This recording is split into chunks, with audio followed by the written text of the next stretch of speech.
Sunrise breaks across the ocean. The coffee's brewing and the day is new. I like to sit right here and watch the morning until the sky turns into a field of blue. What I need is a little downtime in the right place, in the right space. It's gonna take me at least a week to clear my mind. Yeah, I'm gonna need a little downtime.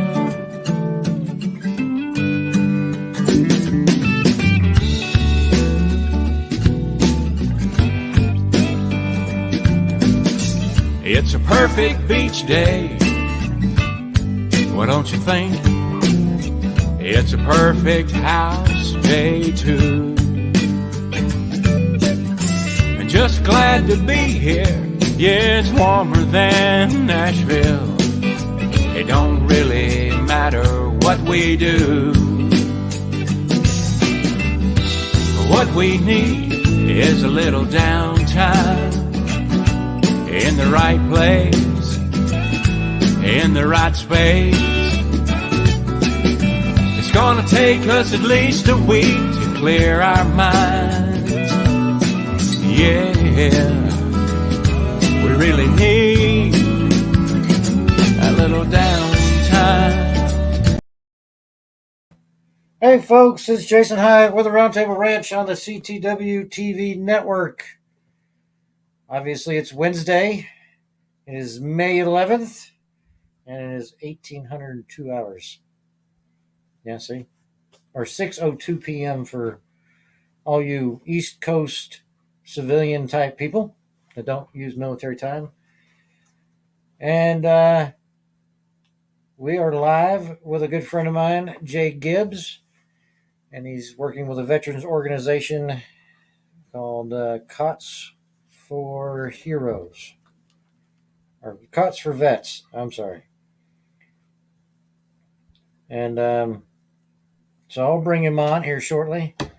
But first, I still have 9 puppies available. Like I said, I'm selling 5. I got 4 more to give away. So if you know somebody that needs a service dog, or you need a service dog and haven't been able to get one, gunsvetsurvival@gmail.com. Reach out to us and we'll get you hooked up the best way we can. I try to hand deliver all my dogs. We don't know how well that's going to work this summer, but we're going to try it the best way we know how. So, like I said, service dogs, companion dogs, gunsvetsurvival@gmail.com. Go ahead and get a hold of us, and we'll try to work something out.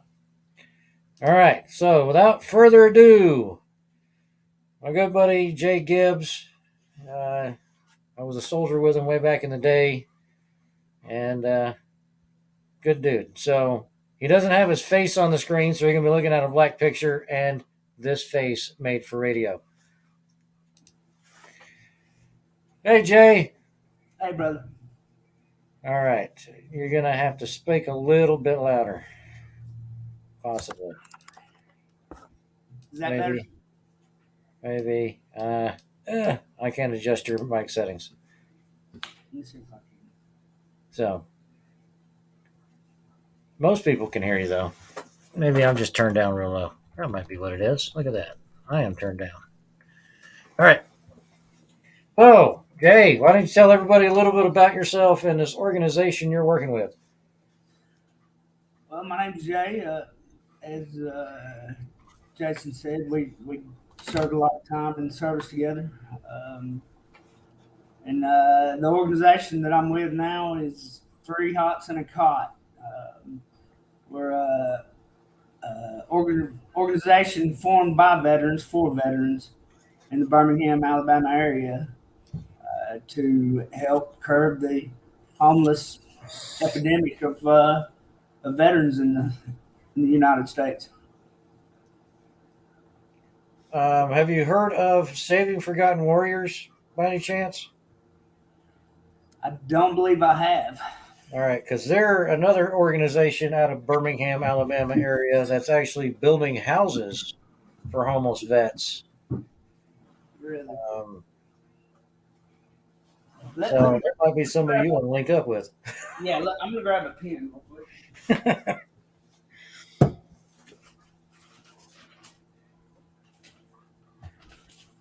You said Saving Forgotten Warriors. Yep, saving forgotten warriors. I met the guys at Jeep Beach like 3 years ago, and we've talked back and forth a few times, try to get some things going back and forth, but things have never worked out. So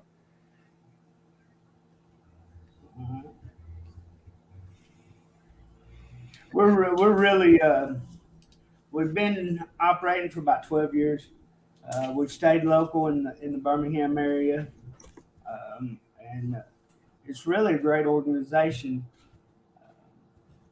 We do a lot for that, take them to and from doctor's appointments, helping them get their HUD vouchers and getting into places, helping them get jobs, and the ones that can't, helping them get their service connection as best we can. You know how hard that is. yeah, the VA screws that up more often than not. And even after you got it, they'll screw you up. So you got to keep fighting them.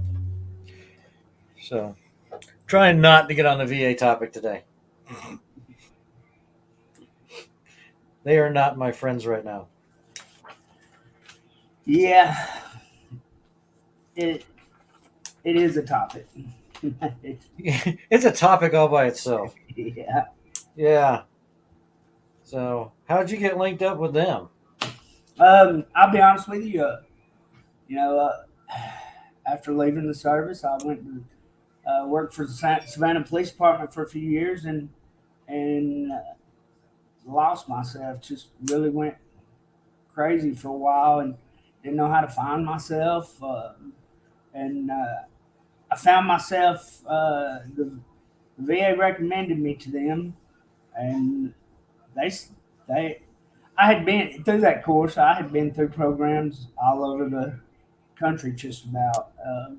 And when I got with Three Hots and a Cot, I felt completely at home. And there was, it, I don't know, maybe because it's such a local based organization that they really cared, and I felt like it was a family.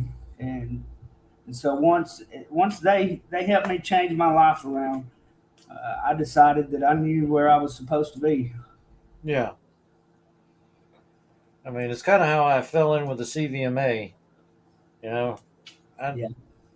all it took was one event, go ride on Memorial Day with them, and I was hooked. So, And we do a lot of stuff with the CVMA. That they do a lot of stuff with us here at this chapter. well, that's good. That's real good. You probably know some of the same people at this point, then. Yeah, I just had to sit down with them for the first time. They were with us for years, and then they had moved on to other things, and I had to sit down with them about 2 months ago, and to get things going back together and see what we can't link up and help out things with. Oh yeah. So, you guys got a website I can send everybody to? CotsForVets.org. All right, let me type this in. Cots for Vets. Yeah, crap. .org. Yeah, I still type as fast as I did. You know, back when computers became a thing when we were both active duty. Yeah. Yeah, and we're on Facebook. We're on Instagram. All you got, if you just Google Three Hots and a Cot, you'll find us everywhere. Yeah, I mean the name is interesting, and all by itself, I mean, Three Hots and a Cot. That's usually what we say when somebody's getting arrested. Yeah. The way we started out's an amazing story. We had a couple of Navy veterans that were in the trucking industry up in Indiana somewhere, I believe, and they would talk on their lunch breaks and like, well, you know what can we do? So one day they quit their jobs, moved down. They asked the VA. They said, "Where is the biggest need?" And the VA said, "Birmingham, Alabama." They quit their jobs, moved down here, didn't know anyone, got the first house up and running, and went from there. And it, it was a battle for several years for them. But man, it's really, as I said, not always. I tell everyone that I've been to programs all over the country pretty much, and Three Hots and a Cot is the best one I've ever seen, and they just grabbed a hold of my heart immediately. They got you where you needed to be. So, like me, when I retired, I had a hard time finding my purpose. And you, when you got out, it seems like you had a hard time finding your purpose. That's exactly right. And then you found them and you found your purpose. Mine is obviously the dogs, the ranch that I do, and, riding with the CVMA, just seeing where I can help out. But it's always been trying to give back to other veterans and try to help them out. Because obviously, I've been pretty fortunate in having some resources since I retired. And not everybody is. So,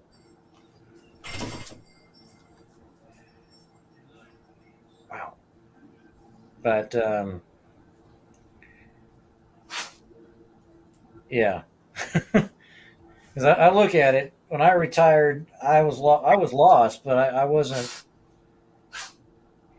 so far gone I couldn't find myself again. But it took a while for me to get to the point where I knew what I was supposed to be doing. So, and I can thank my wife for that now. She's kind of like guided me in the right direction by giving me the leeway to try to do certain things. So, and there's always that. Yeah. So cotsforvets.org, Three Hots and a Cot. And your primary mission is finding housing opportunities for homeless vets. Helping them get their housing, helping them get helping them get work or get their doctor's appointments met, and get their service connection if they need it. That's the big thing is we are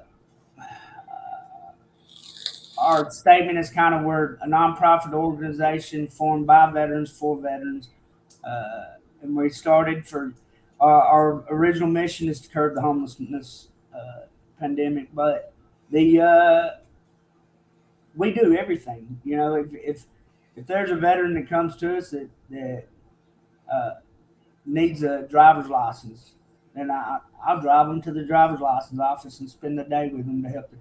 And if they need the proper documentation to get the driver's license, we'll help them get their birth certificates and social security. There's nothing that we really don't do. If it's in the best interest of helping a veteran get his life back together, then that's what we're doing. I mean, I hate to say, but it's really sad that us veterans have to take it upon ourselves to help other veterans where there's an organization out there paid by the government that's supposed to be doing all of this. It kind of strikes me as sad. But I think that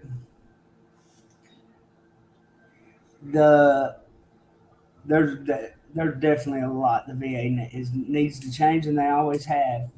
Mm-hmm. There's an overwhelming population of veterans in the U.S. And they get overwhelmed. I know, but there's still a lot that they could do differently. Oh yeah. If you remember the saying that we always had while we were in, we all we got, and that's still pretty much true when it boils down to it. We're still brothers and sisters, and we need to make sure that if we all we got, then at least we got us. Yeah, because we are all we got. We can't rely on the people that are paid to do what we just do anymore. I mean, I try to stay away from the VA as much as possible, even though I have to go through them to get certain things done. But I leave the VA usually more angry than I went. Yeah. times than not. So, um, Yeah, because you got to clear out a whole day just to make a 5 minute appointment at the VA. yeah, you do. I mean, even if it's just to fix paperwork issues that they can't fix online, you have to go up there and do it, and it's still going to take all day. Mhm. Especially when the hospital or the main hub that you have to go to is a 60-mile trip. Yeah, So and they need to. that says it all. There's people all around Alabama and veterans that from different areas that come to us, and I always have the same thought that I had when I got to Three Hots is how can I bring this is such an amazing thing, how can I bring it back to my city? But the VA has it to where like we can only operate with their assistance if our houses are within so many miles of the main VAs, and there's only like three and maybe four in Alabama altogether. Yeah. I mean, look at Georgia. We got three, I think, three main hospitals in Georgia, or two main hospitals in Georgia, Dublin and up by Atlanta. So I think we have two. And I mean, if you're in Savannah, you got to go to Charleston, Yeah. which is stupid because Charleston's farther away than Dublin. But And a while back they've had the C box and stuff out for a while, but they don't do any specialty clinics. They don't. no, they don't. And they were supposed like there's at one point the VA was supposed to be getting all these wonderful like TBI clinics, PTSD or PTS, you know, Yeah. specialty care. All this stuff was supposed to happen, and they were touting we're doing this, we're doing this, we're doing this, and it never happened. It's like service dogs. They opened a program, left the window open for 6 months, and then canceled it on everybody that was in it. Yeah. And that's when we started doing what we're doing, or started talking about it. Giving away dogs. See that's the thing. I've been on a dilemma. I've got a lab that I've been trying to get trained as a service animal, and everyone tells me that in order to train your own animal, that you have to go to the training, and there's only like three places in the country that I could ever find, and none of them is around here. But that's not actually true. And I've heard that too. Yeah, under federal regulations, you can train your own dog for a service animal. It helps if you have assistance training that dog. Yeah. If you know people that actually train animals, because all they look at with a service dog, does it provide a service for you? And two, is it well behaved? That makes a service animal. So basic obedience, the bond, and then you train it to do the task that you need it to do, which is where a lot of people get frustrated. But having a network of people that can help you do that helps out tremendously. And now there's 1,000,001 organizations out there that'll train your dog for free.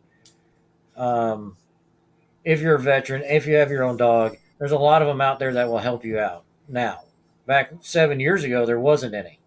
Yeah. No, and the ones that you could find said that would always 90% of them would say that we can't train your dog. We have our own dogs that we have to train. And Yeah.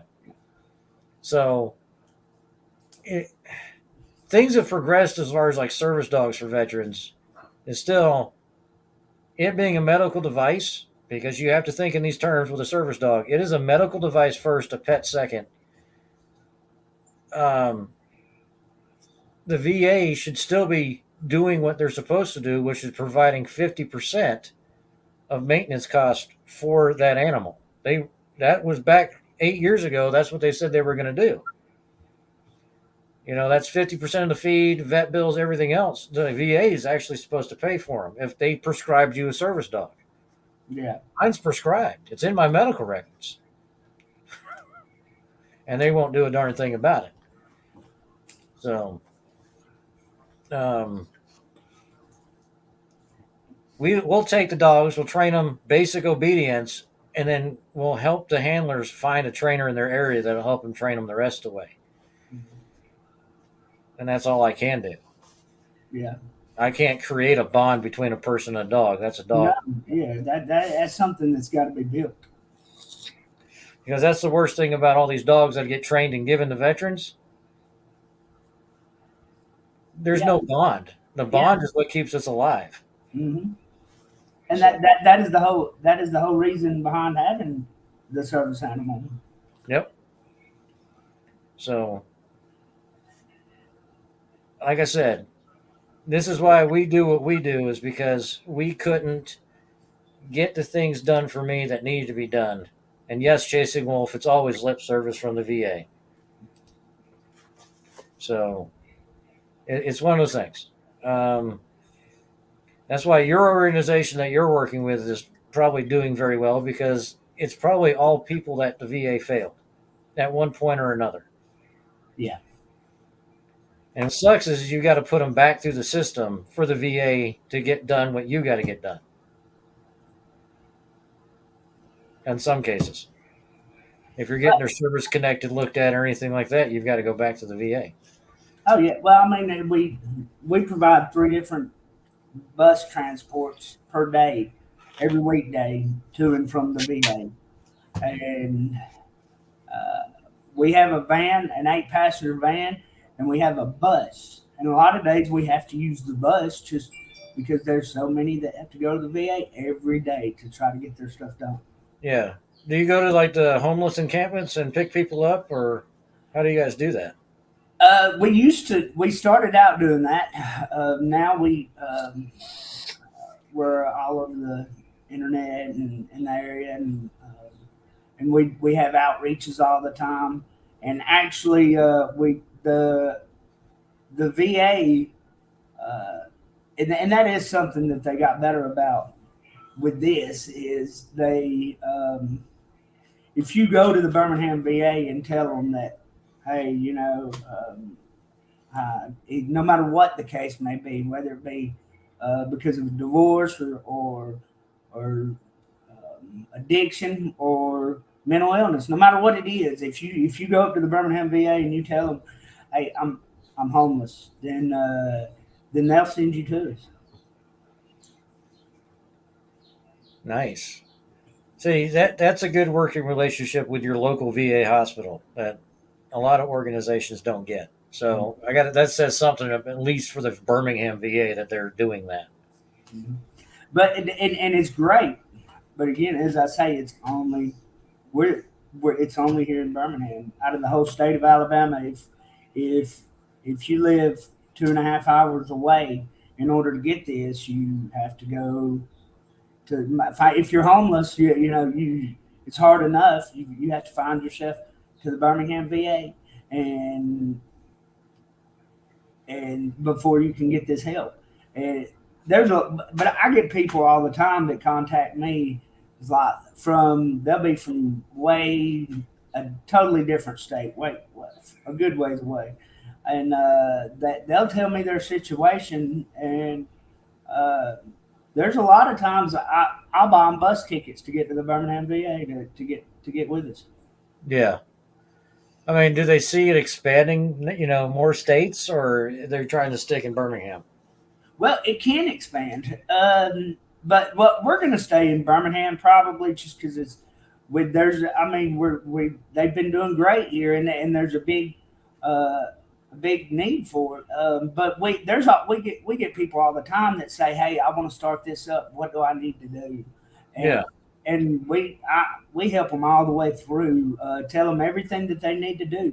But the hard part about it is you have to get a house, and it has to be within 15 miles of a big VA, and you have to get it up to code for the VA. You have to have sprinkler systems. You have to have handrails on every step on everything that's over 2 steps. You have to have wheelchair entrances, and it's just when it comes to if you're going to be around a big VA, then you're going to be in a big populous city, and it's going to be a tough thing to get started. I mean, Dublin's not a big city. Yeah, Dublin's not bad. Dublin would be a great place. I mean, we already have the horse ranch out there, Warriors Ranch, which wasn't available when you were going through there. Yeah. Um, but I mean, it's right there in Dublin. So I'm just thinking, wow, I don't know. That'd be a major undertaking for somebody to start up.